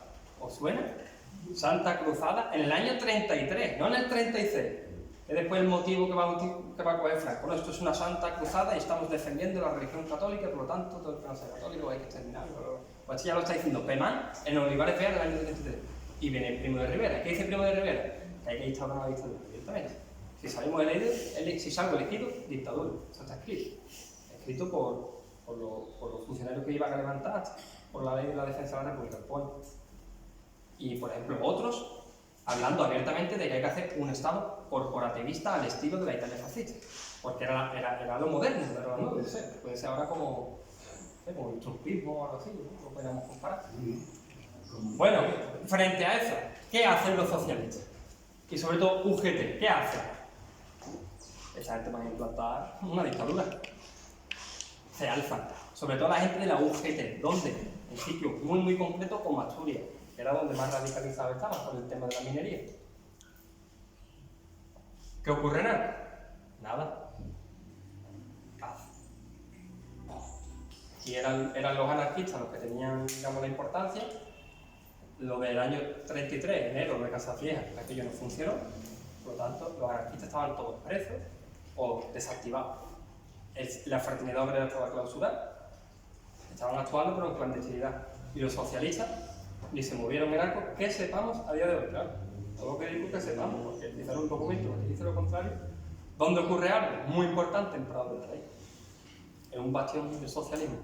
Allí van 40 personas, se hacen con el pueblo, se hacen con el cuartel de la Guardia Civil, con el ayuntamiento, queman la iglesia y queman el asilo. ¿Qué hace el gobernador civil? Que era muy conservador. Todas las agrupaciones socialistas y sindicales y obreras que no sean de centro o de centro derecho y derecho, fuera. Y va a clausurar todos los partidos políticos y todos los sindicatos en plena república. Se acabó. Y eso es lo que pasa con el PSOE de Arco. Clausurado. Va a estar cerrado durante 8 meses. Y aquí se cuenta, ¿no? Bueno, ¿qué se encuentra? Van a clausurar el PSOE. ¿Qué tenía el PSOE en la sede? ¿No? Es un dato, porque me decía Manolo el otro día. Si cuenta alguna anécdota, mejor, ¿no? Mira, ¿qué había en la sede del PSOE? ¿Qué había desde el punto de vista material? 325 ejemplares del reglamento de la agrupación. Oye, hacer propaganda, luego normal. 46 programas de la Cooperativa Nacional Pablo Iglesias. Claro, porque hablábamos de tomar tierra, todo de cooperativa, etc. Un manifiesto de la Juventud Socialista. 6 folletos que hablaban de romanticismo y socialismo, claro, desde un punto de vista más filosófico y para digamos, educar a la gente. Y 3 ejemplares del programa del PSOE. Eso es lo que había en la sede. Esta foto yo la conocía por ABC, pero concretamente esta me la pasó Pepa, que la conservaba en un periódico antiguo, y en la Guardia de Asalto, en enero del 33, en la puerta del ayuntamiento. Ante la huelga revolucionaria anarquista, pues lo que hacen es se ponen en el ayuntamiento a protegerlo, para que no tomen el ayuntamiento. Y como decía, 8 meses, pues casi cerrado el PSOE local. ¿Cómo responde la izquierda a esa frustración de la revolución? Pues no lo he contado. Octubre del 34 es la sublevación de UGT, sobre todo del PSOE y otros grupos revolucionarios, frente a la república de derecha que se quería convertir en lo que era la Italia fascista o la Alemania nazi. ¿Cuál es la respuesta? El Estado reprime todo, hay miles de detenidos, de muertos. Franco, que entonces ya había destacado en África, lo llevan con el ejército a aplacar la revolución. Aquello es un desastre. Miles de detenidos, encarcelados, muertos y todos los sindicatos y partidos clausurados. ¿Cómo responde la izquierda? Este es Manuel Azaña, que había sido presidente de la República. Pues se une. Otra vez, como si volviéramos al 31. Vuelve a unirse. La izquierda política no, la izquierda política y social. Todos juntos. Y van a conformar lo que se denomina el Frente Popular. No es solamente de España. Cuando hablamos de esta época, hablar de España solo es un error, porque hay que hablar desde el contexto europeo, lo que está ocurriendo en Europa. Vaya, si lo ponemos en situación ahora mismo, ¿cómo se explica la crisis que estamos atravesando y la guerra de Ucrania? Es que es imposible, ¿no? No se entiende, ¿no? ¿Cómo están los precios de la gasolina si no sabes que hay una guerra? Pues en esta época igual, ¿qué estaba ocurriendo en Europa? La mitad de Europa ya era fascista casi. O totalitaria, ojo, la URSS, que no lo he dicho, primer país socialista que implanta la dictadura del proletariado, es decir, estamos hacia los totalitarismos, frente a una democracia burguesa, era hecha, que todavía estaba en Francia, que todavía estaba en Inglaterra. ¿Qué hacen en Francia? Lo mismo, unión de todos los partidos de izquierda, incluso los comunistas, y van en defensa de los ideales obreros, de izquierda, igualdad, social, intentan llevar su programa, y se unen en los frentes populares. Por eso, a lo que voy, el Frente Popular no es algo de España, el Frente Popular es algo de todos los países de Europa. Eso venía incluso de todos los grupos comunistas y socialistas de Europa. Muchas veces hablan del Frente Popular como si fuera España el Frente Popular. No, esto es un movimiento, como decía, europeo.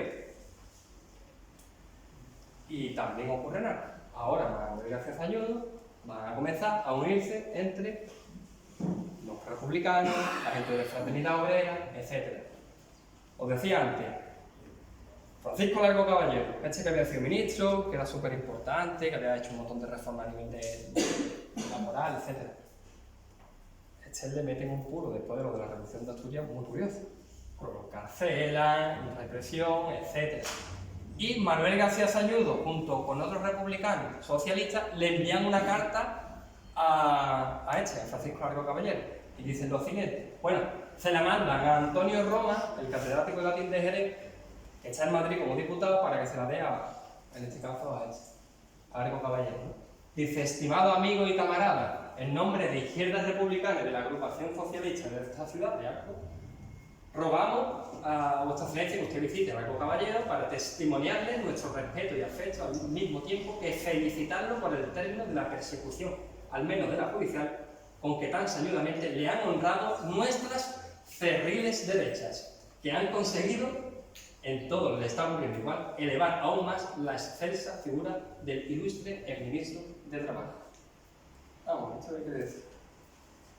La represión del gobierno hizo todavía más grande la figura de Francisco Largo Caballero, que va a ser un líder sindical, había sido un líder sindical y lo era, de la UGT, pero que a partir de este momento va a ser un líder sindical incluso de la gente de la CNT. De hecho, en 1935 va a comenzar este movimiento de unificación de todos los grupos sindicales y obreros en un mismo frente para establecer en el gobierno un programa obrero y en la medida de lo posible, claro, cada uno con sus visiones políticas y con el último objetivo, pero que se unen. ¿Qué ocurre? Venga, otras elecciones. Cae el gobierno, hay además algún caso de corruptela y hay nuevas elecciones. Febrero de 1936. ¿Qué ocurre en estas elecciones en Álava? Frente Popular y ya ganan las izquierdas, los republicanos, socialistas. Pues muy rápido, un 66%, ¿no? Y ahí veis algunas siglas del PSOE, como son de los más votados, ¿no? Campo Villagrán, por ejemplo. Y esto, no sé si lo veis, son los colegios electorales. ¿Cuántos votos sacan cada uno o quién gana en cada colegio electoral? Rápidamente, en la Casa Capitular del Ayuntamiento gana la derecha. También en San Miguel, en el Pozo Hondón, gana la izquierda. Pozo Hondón, pensad lo que he dicho antes, una zona de obreros, ¿no? En la Plaza de la Constitución gana la derecha, Arcipreste Pastor, Las Aguas, San Francisco, el barrio en grandes rasgos, Las Nieves gana la izquierda. En San Antonio Abad también, porque es importante San Antonio Abad, porque al lado está la callecilla. Y era el punto neurálgico del antipoliticismo, de la CNT. Entonces, que allí se votara, quería decir que la gente quería cambio, ¿no? Antes no había votado, ahora lo vemos. En Olivares Vea también gana, bueno, en el resto, en San Agustín y en todo el barrio bajo, ¿no? ¿Por qué gana la izquierda? Porque esta vez no se abstiene todo el elemento obrero, como habían dicho Andrés. Y yo de hecho no lo digo yo, esto lo dicen los datos. Es importante cuando hablamos de esto, ¿no? Por ahí lo pongo. La verdad que no me ha dado tiempo a prepararme esto, digo, me hubiera quitado un poquito más de texto. Así lo guiamos. Mira, en el año 33, por ejemplo, en el colegio electoral de San Francisco, en el año 33, las izquierdas sacaron 12 votos. No, pasaron 14 votos, perdón, 14 votos. De 14 pasaron a 278. De 14 votos en el 33 a 278 en el 36. Ya fue gente a votar. Mientras las derechas se quedaron más o menos, más que 12 votos más. ¿Qué pasó en el barrio? ¿En la Plaza Galán y García Hernández? Pues lo mismo. Van a ganar la izquierda, pero arrasan con un 80% de los votos en algunos lugares. Más o menos lo que sería la Peña Pica, ¿no? Por ahí, va a hacer lo mismo, 67%. ¿Por qué la Peña Pica? La Peña Pica es una zona quizás donde hay una clase media, ¿no? Ahí había menos votos para la izquierda y para la gente del PSOE, ¿por qué? Una clase más media, ¿no? En esa zona ya vivían algunas familias algo más pudientes y por lo tanto con diferentes no sé, objetivos de la vida, supongo, ¿no? Y diferentes circunstancias, ¿no? ¿Verdad? Ahí se ve menos. Mirad, en San Antonio va, lo que os decía antes, la derecha los mismos votos, 55, 54, los mismos votos. La izquierda, de 4 a 279. Se multiplica por 70 los votos. Lo mismo, que comentaba antes, en la Casa Amarilla, que era muy importante, que ahí votaba toda la gente de Matrera Abajo y eso, de 5 votos a 288 votos. En el barrio bajo, el barrio bajo era importante. Bueno, el barrio bajo tenía mucha importancia para algunas familias, el Pueblo, los Gómez Ferrer, y esa gente pertenecía a los partidos conservadores y católicos. Y además también estaba toda la congregación de las hermanas de la, bueno, no sé, que están en la Ciudad de la Caridad, ¿no? Y un sitio que se le presupone que tiene que tener cierta influencia a la derecha. Pues en este caso no, ¿no? Se pasó de 18 a 181. Y que se fue también ampliando. Bueno, acaban las elecciones. Ya está próxima la guerra. Ya está la guerra ahí. El golpe de Estado. Ya está. Ganan las elecciones de la izquierda, muy bien. Y la gente sale a la calle otra vez, como en el 31. Todo el mundo sale a la calle. De hecho, hay crónicas. ¿Qué dicen las crónicas?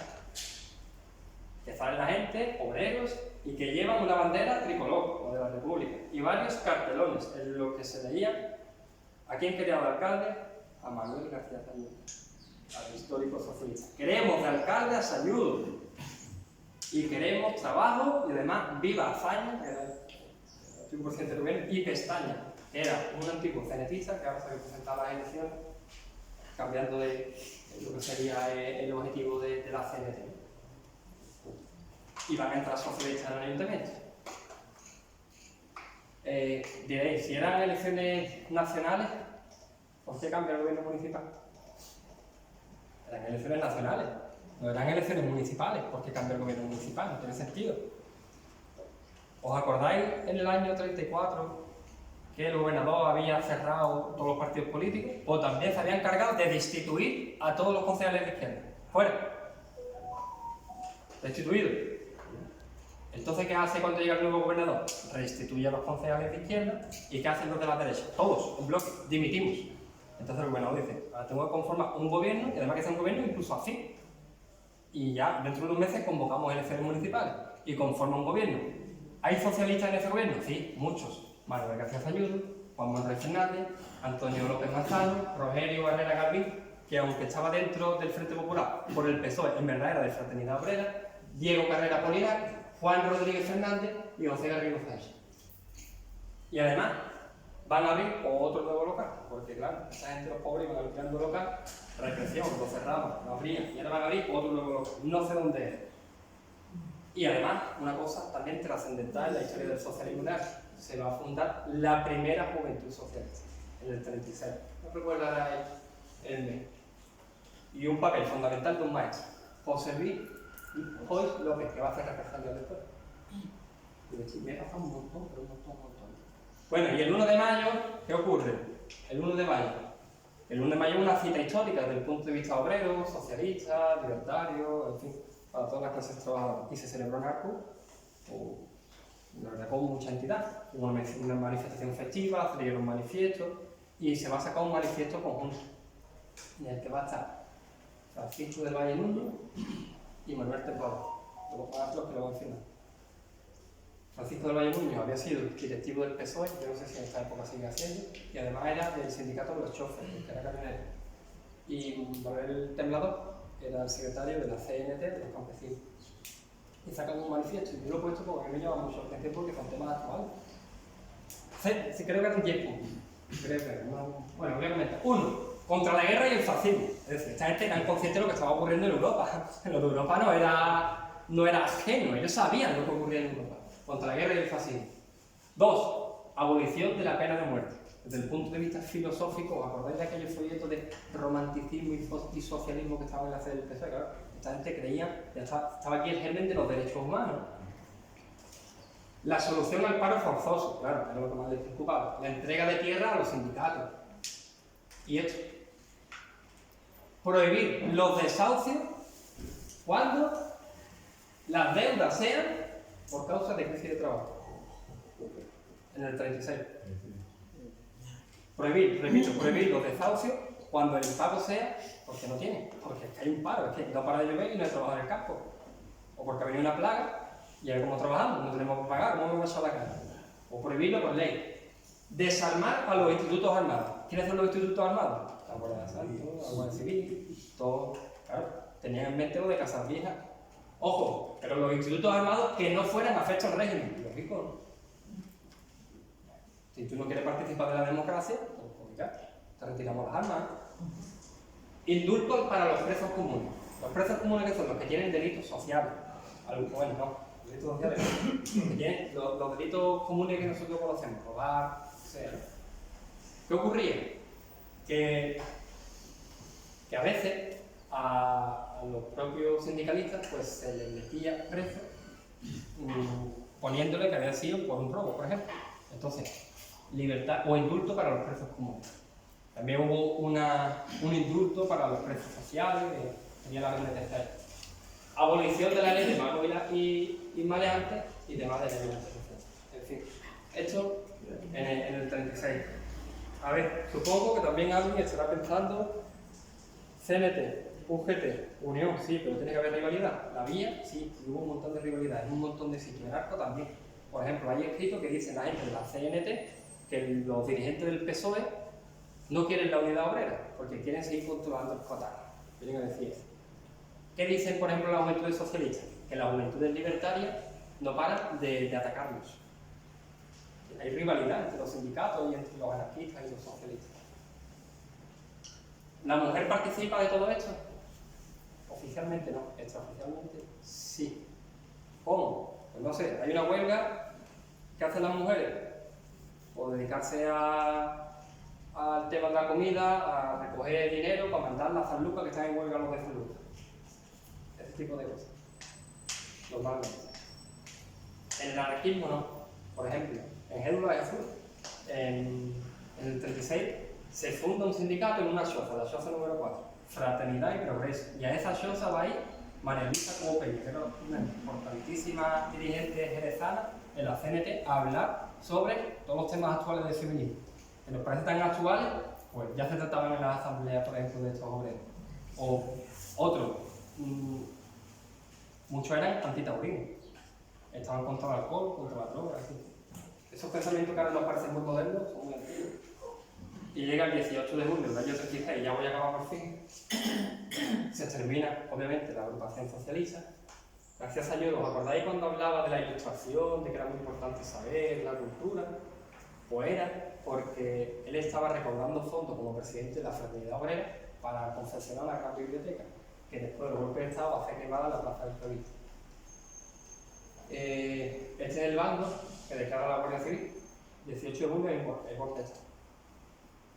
Hay alguna resistencia en Cádiz, hay como el poder se divide en dos, el civil normalmente va a defender a la República y el militar o a los ocultos. Cae Cádiz, cae Jerez, caen las grandes poblaciones. Arcos se mantiene en una dualidad ahí durante 3 días. El alcalde del Frente Popular, Alfonso Royá, manda, le pide a la Guardia Civil que le dé las armas, la Guardia Civil no se las da, mete preso a 20 sospechosos de que eran los que pueden dar el golpe en Arcos, gente de extrema derecha, que eran los que habían fundado Falange. Después de perder las elecciones del servicio de ayuntamiento, el 1 de marzo, se fundaron Falange en Arcos. Entonces a esa gente preso, esta gente para el golpe, el Falange era que se alzaba, preso. Y manda a requisar todas las armas de la gente de derecha, que saben que se pueden alzar. No se hace solamente lo de las armas y lo de meter preso a esta gente, a los derechistas, hasta que en la noche del 19 de julio el puesto de la Guardia Civil se divide en 4 grupos y toman Arcos. A partir de ahí se acabó la República, se acabaron las libertades. El día 21 entra una tropa de regulares que venía de Marruecos, al mando de Mariano Gómez de Samayoa y Quince, que era un africanista, junto con la columna falangista de los Mora Figueroa de Jerez. Toman Arcos y el resto ya lo conocéis. Hubo una implantación del terror sin precedentes. ¿Asesinato? ¿A quién? Pues Manuel García Sañudo. Se escondió. Dice, en San Juan de Dios, en el hospital de San Juan de Dios, que él había ayudado mucho cuando él había sido alcalde, incluso desde el propio Ayuntamiento Republicano, él había ayudado, incluso los republicanos habían defendido muchísimo a San Juan de Dios, con políticas, con colectas, etc. Y se esconde allí. O se esconde, o el testimonio familiar de Conchi y Mari Carmen me dice que él estaba mal y que estaba allí. Entran los falangistas y lo sacan. Lo sacan y ya. Desaparecido para los restos. Juan José Rodríguez de Gaspacho, no es lo mismo, un poquito más tarde, también era concejal socialista, y Francisco de Loañez Núñez lo mandan a Sevilla y lo asesinan, probablemente en la fosa donde está Pico Rey, Blas Infante, Pico Rey. Y otros muchos, Vázquez Manzano, Monroy, todos los nombres que voy viendo, pues la gran mayoría asesinados. Y hay uno que es muy importante, que era Andrés Barbadilla, que había sido el presidente del PSOE durante todos estos años. Y este se va. Este logra irse a un cortijo, se va a zona republicana, acepta la guerra y después lo detiene. Y hay un consejo de guerra. Le meten 12 años de cárcel, de reducción de pena en campos de concentración, campos de esclavos donde trabajan mucho del infantismo, etc. Y sería algo comentar. Pero claro, aquí empieza ya a firmar alguna gente acusaciones contra él. ¿Quiénes? Pues los poderes. ¿Quiénes son los poderes? El alcalde era José María de la Cueva, diciendo que este era un alborotador, que mandaba a la gente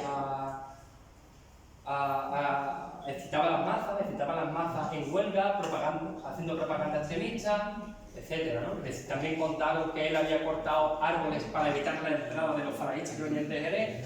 la carretera del Cogeré talaron algunos árboles y cuando venían en coche, pues, el convoy que venía a tomar la costa tenía que frenar. Eso lo hicieron en la carretera de Jerez y en la de Patente. Y otro montón de acusaciones. Federico Carretero, de Falaje, también acusado, obviamente, y otros muchos más que serían algo citas, ¿no? Pero bueno, rápidamente. Era un gran alentador de masas por la implantación de un Estado disolente y anárquico en España, habiendo desempeñado en distintas ocasiones el cargo de secretario del Partido Socialista. Hizo gran propaganda en las elecciones funestas del funesto Frente Popular. Tomó parte en la dirección de la corta de árboles en la carretera de Vejer para impedir la llegada de las fuerzas nacionalistas, huyendo al campo marxista por su oposición al movimiento. Y otro montón de cosas más.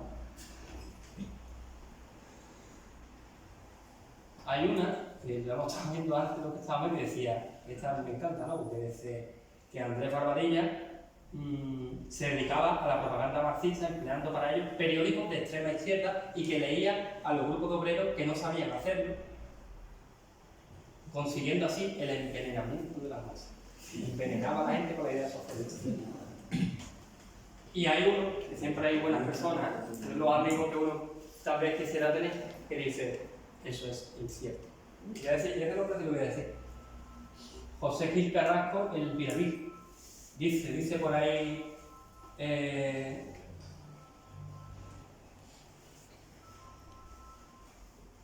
es incierto que este individuo se haya dedicado a perseguir a nadie, únicamente se dedicaba a su propaganda, pero con buenas maneras y con buenas palabras.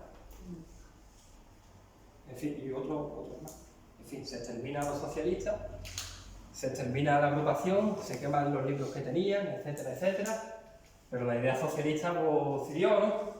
Y siguió después, ya en el 79, y de esto hablará ya, o de esto sabéis mucho aquí más que yo. Eso es un... supongo que la conoceréis, algunos espero que estéis por ahí. Y también por ello llega cierta restitución de la memoria. Algo, pero bueno, te restituyen los nombres tradicionales de las calles, no tanto por el nombre de... Y ya está, ya por fin me callo.